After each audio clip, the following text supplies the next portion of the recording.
Hello, fellow nerds. Brett C1 here, wanting to talk about the latest revelations coming from DC. Of course, today we've had posted online the fantastic news about the alterations in Wonder Woman's origin. Gosh, I just can't tell you how thrilled I am to hear all about this. But rather than spoil the surprise for those who may not have heard it, I'd actually like to talk about some of the other things that are coming out from DC in the coming months. For example, Batman number 3. Did you know that in number 3 we find the true origin of Batman? How Thomas and Martha were not killed in a mugging as we thought. No, it turns out that the entire Wayne fortune was actually built on stolen military secrets sold to America's enemies. Horrifying!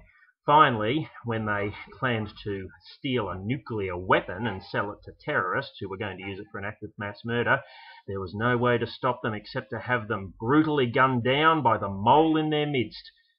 Secret British agent Alfred Pennyworth. That's right, people. Alfred killed Bruce Wayne's parents. But that's not all! Over in Superman number 3, we discover the true origin of the Man of Steel. How the diabolical and sadistically insidious galactic overlord Jor-El intended to conquer the Earth by sending his vile genetic seed to our planet to grow up amongst us. Fortunately, his spaceship crashed, plummeting to Earth and killing the diabolical infant on board.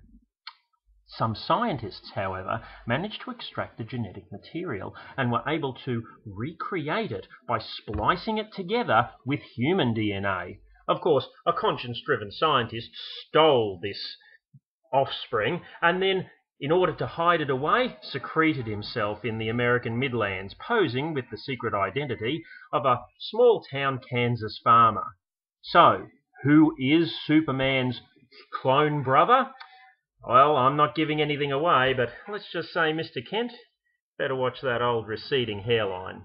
Well, I'd love to stay and chat, but I'm off to pitch my latest story to Marvel, where Spider-Man learns his true origin. How Ben Parker wasn't actually killed by a burglar as we long time thought, but it was actually shot dead in an act of desperate self-defense by none other than sweet old Aunt May, when we learn that Ben was actually a drunken wife-beater in the pay of the Kingpin and tortured for years by his conflicting sexual identity as a result of his long-term passionate love affair with Norman Osborn. I think this story's a winner, and hey, I bet the Spider-Man fans are just gonna love me for it.